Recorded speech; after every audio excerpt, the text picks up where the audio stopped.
How do you do, Storyteller here, and welcome to the reading of the first book of the Grey Files series, The Man with Two Faces. Chapter 1, Meditation. In the silence of the empty apartment, a single candlestick stood aglow amid the darkness of the black study room. A pair of sharply focused sapphire eyes flickered red in the light of the dancing candle flame before him. Sebastian leaned intently further across the desk, which creaked under the weight of his elbows resting on the wooden surface. He stared over the tips of his neatly steepled fingers into the wavering glow, closing out the blackness around him and channeling all of his mental energy into focusing solely on this drop of light dancing under his gaze. Without warning, however, the room was all at once flooded with piercing white light. The detective cursed aloud, closing his eyes tightly to avoid being blinded by the surge of sudden light. He heard as the scuff of heavy boots crossed the floor of the study in front of him. Sebastian forced his eyes open to see Nick Donovan, his closest friend and co-owner of the two-bedroom apartment, staring at him with a perplexed expression. "Why are you sitting here in the dark? It's only 3 o'clock in the afternoon," Nick scolded, marching to a large bay window and throwing back the blackout curtains. The light of the late afternoon sun poured in, and Sebastian grunted in protest, rubbing his tired eyes and muttering, "I was meditating." "In the dark?" Nick questioned, raising an eyebrow and shaking his head. Sebastian lowered his eyes to the candle on his desktop, which by now had been snuffed out, and billowed a thin stream of smoke from the charred wick. Nick, still shaking his head as he ran a hand back through the stubble bristles of his buzz-cut blonde hair, scoffed before stating, "It's a good thing I came back here for my lunch break. I was gonna suggest we both take a walk down to Clyde's to get coffee. You could use the fresh air, and I need the caffeine." Sebastian glanced up at his friend, who was dressed in his regular navy blue police uniform and combat boots, looking tired as ever as he waited impatiently for an answer. "Sure," Sebastian replied softly, pushing himself up from the desk and stretching his legs, raising his arms up above his head to return the blood flow to his aching shoulders. Nick visibly winced and cupped his hand over his nose, making a retching sound as he cried, "Oh! When was the last time you showered?" Sebastian shrugged his shoulders, not recalling if it had been yesterday or the day before. "I've been preoccupied." "With what?" the officer complained in a nasally voice, still clutching his nose and wincing in disgust. Gazing down at the ground, Sebastian slid on his house shoes resting beside the desk, his voice barely audible as he sighed, "You know what's been on my mind." Nick shifted his footing awkwardly. "Is it Rose?" The greasy-haired detective nodded, letting his gaze drop to the long strands.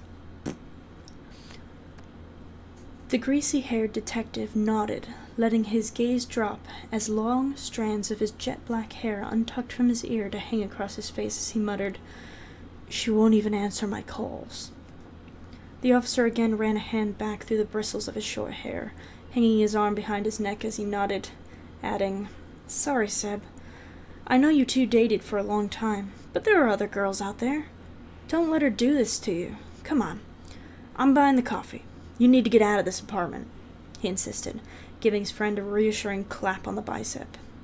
Sebastian nodded and followed his friend into the hallway toward the front door, burying his hands deep in his pockets of his sweatpants as he walked. Nick pulled open the door, allowing the light outside to once again flood in, assaulting the detective's eyes as he stepped blindly out into the street. First few chapters are very short, by the way. Chapter 2, Collision. Squinting against the late afternoon sun, Sebastian stepped out onto the weathered sidewalk along Franklin Street. Around the corner of the block was Market Street, where Quincy Market, one of Sebastian's favorite places to visit, stood in the bustling downtown of Boston, Massachusetts. Living in the heart of the city of Boston made for the most interesting social observations, or people-watching, as Nick was fond of referring to it. People watching is in quotes. The downtown area was thriving at all hours of the day and night, keeping the police force busy and police detectives well stocked with special investigations piled high on their desks. Sebastian was quite content having left the police force a few months ago to become an at-will consulting private detective, taking only the cases that truly sparked his interest in return for a decent salary. The new position gave him the liberty to work from his small study in his apartment, from a coffee shop, or directly at the crime scene. He and his once partner on the force continued to split a 2-bedroom apartment together, finding it agreeable to their budgets and for maintaining their close friendship formed during their police work. They had been partnered together for 7 years before Sebastian transferred to work for the detectives division, when the stress of the job, combined with his recent breakup, were taking a heavy toll on him. Rose Atwood. The name whispered in his mind, piercing knives into his gut with every recollection. He winced, cursing at himself for letting his thoughts drift back to her. Sebastian pushed the image of her away, forcing himself to keep pace with Nick as he tries to stop the echo of her name in his mind. Ahead of him, the towering police officer battled through the rush of the late afternoon foot traffic along Market Street. Sebastian took in a deep breath of the warm, fresh air perfumed by the smells of the city. The fast food restaurants crammed together along the walkway, the rich cologne of passing businessmen dressed in sharp-looking suits as they glanced down at their watches, and the smell of fuel and oil from the rumbling motors of the cars lined bumper to bumper along the street. His eyes followed the line of cars that trailed through the downtown, dead stopped in the evening traffic while pedestrians cut across the street, weaving between cars in the hustle and bustle. The city had a pulse. It thrived and buzzed, with life like a concrete steel hornet's nest. It rumbled and surged like a well-oiled machine, complex, but in its madness it was beautiful, perfect for those who cannot find contentment with simple suburban lifestyle, craving the chaos and uncertainty the city provided, perfect for someone like Sebastian. Caught up in his thoughts, the brooding detective failed to sidestep a distracted pedestrian in his path. Abruptly, someone much smaller stature and build collided with Sebastian's chest. The figure, caught entirely off guard, was knocked flat on their butt on the sidewalk. Stunned, a pale young woman with stark black bangs trimmed above her bewildered dark eyes stared up in utter shock as she stammered whispered apologies. Sebastian echoed her apologies, muttering incoherently as he offered his hand to the woman he had sent tumbling down, overwhelmed with guilt upon seeing how small she was as she stood to her feet. Even in shoes that boosted her height with a slight heel, she barely reached his shoulders, and probably weighed as much of one of the canine unit's German shepherds he trained, if not less. "Are you all right?" Sebastian managed to finally ask when the girl was on her feet. She politely nodded, brushing off her flowered blouse. "Yeah, sorry about that," she sweetly answered as she stepped by him. Her perfume met his nose as she brushed by, making him suddenly more aware of his own unsightly state. Subconsciously brushing back the strands of loose hair behind his ear, and standing his posture at his full height of 6'2", he glanced to where the young lady had been knocked down to the pavement and spotted a black and white checkered wallet. Swearing aloud, Sebastian promptly scooped up the little metal wallet in his hand, turning to where the woman had passed and calling out to her, "Wait, miss!" But as he expected, the woman was gone, vanishing into the swarm of people pushing past without acknowledgement. "Smooth move," Nick's cynical voice chuckled beside him. Sebastian clicked open the small metal wallet, parting the folds and instantly spotting what he'd hoped to find. A driver's license. Drawing the card out with his thumb, he saw the girl's photo, and that her name was Lucy Baxter. Her address was on Union Street, which was thankfully only a few blocks away from here in the downtown. "She lives close by," Sebastian reassured. "I'll return it after we grab our coffee," he finished, slipping the wallet into his pocket and leading the way ahead of Nick toward Clyde's coffee shop with an extra spring in his step.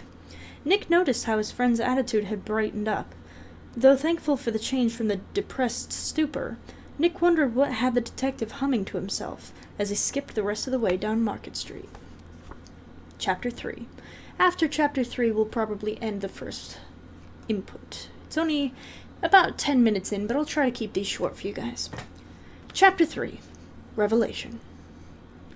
Clyde's coffee shop was a single-story brick building, with a large green fluorescent sign which flickered above the shop's name. A tiny bell jingled over the glass door as the two men stepped into the air-conditioned room, which smelled strongly of ground coffee beans and fresh-baked pastries. Green booths lined the far left and right side walls, providing some seclusion from the open tables in the center of the floor in front of the counter. A spry young Hispanic woman with wild curly hair tucked under a green visor juggled coffee cups and credit cards behind the counter in a collected frenzy of motion. She instinctively called out heartily, "Welcome to Clyde's," as the two men stepped through the door, never looking up from a frothy espresso she was mixing behind the counter. Nick took a deliberate step in front of Sebastian, waving his credit card as he stated, "I am paying this time. Same coffee as always?" "Sure," Sebastian chuckled, tucking his hands into his pockets as he followed his friend to the counter. Nick strutted up to the counter, leaning against it with a boyish grin. "Hey, Carmen. Miss me?" The barista glanced up with a slightly annoyed expression, scoffing as she looked him up and down, answering, "Hun, the only way I could miss you is if I were trying to run you over, and I'd have to be very drunk to miss." Nick smirked, making his best attempt at a puppy dog face as he asked, "You miss me a little bit, right?" Carmen rolled her eyes, muttering, "Whatever gets you boys out of my hair fastest," as she snatched the credit card out of Nick's hand. He grinned smugly as she swiped the card and shoved it back at his chest. Sebastian realized why Nick liked Clyde's coffee shop so much, since the coffee itself was only decent. He had clearly had a serious crush on the sassy barista. In a flash of memorized movements, Carmen filled 2 cups to the brim with steaming hot coffee, mixing in more sugar than Sebastian wanted to admit, in addition to the dense cream that made the color of the drink lighten to a rich beige. 4 of the raspberry danishes, too, Nick chimed in, eyeing them through the glass display as Carmen set the cups down on the countertop. She nodded with a less than amused smirk and scooped up the crisp raspberry pastries up onto the paper foil, handing them across the counter to the eager officer. Nick took 2 of them from the folded paper, handing the remaining 2 to Sebastian, who tried to protest, but whose voice went unheard as Nick claimed the first coffee cup. With a defeated sigh, the Sebastian took his steaming cup and nodded with a quiet "thank you" to his friend, reasoning that he'd walk off the extra calories when he returned the wallet to the woman on Union Street. Taking a bite of the first Danish, he found that it was crisp on the outside with a dense sugar glaze, but flaky and soft on the inside, with a dense puff pastry and a thick raspberry spread. As quickly as he had tasted the sweet dessert, it vanished from the paper, leaving only regret for his lack of self-control in its place. Sebastian crumpled the paper foil and tucked it into his pocket as Nick called out to him, "Hey, Seb, isn't that the girl you bumped into earlier?" The detective lifted his eyes, glancing around the room until he spotted what Nick was pointing to. Above the booths on the far wall was a flat-screen TV, and sure enough, he saw Miss Baxter on the screen, holding the arm of a man dressed in an expensive-looking light blue suit. The TV had no volume, but the headline read, "Chandler's Mayoral Election Speech." Sebastian recognized the man's name. Wade Chandler was running for Boston's upcoming mayoral elections. Chandler was the perfect image of a politician. The neatly slicked-back hair, clean-shaven to show off a crisp white smile. He waving to the crowd with a $10,000 Rolex around his wrist, and wearing a suit that probably cost more than Sebastian's monthly salary. The detective grimaced at the screen, wondering how a sweet-looking girl like Lucy Baxter ended up with a sleazebag like Wade Chandler. But of course, that was none of his business. He was only interested in returning her wallet. "Yeah, that's her," Sebastian answered in a disinterested tone.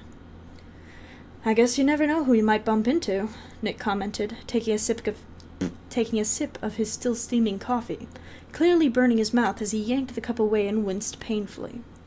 With a snicker of amusement, Sebastian brought his own cup to his lips and softly blew across the surface of the rippling liquid as he glanced up again to the muted figures on the screen. He noticed how Lucy clung to Chandler's arm closely, her lips painted red with smooth, glistening lipstick, turned upward in a painfully uncomfortable smile as she stood before a crowd of listeners. Her eyes were what drew his gaze the strongest.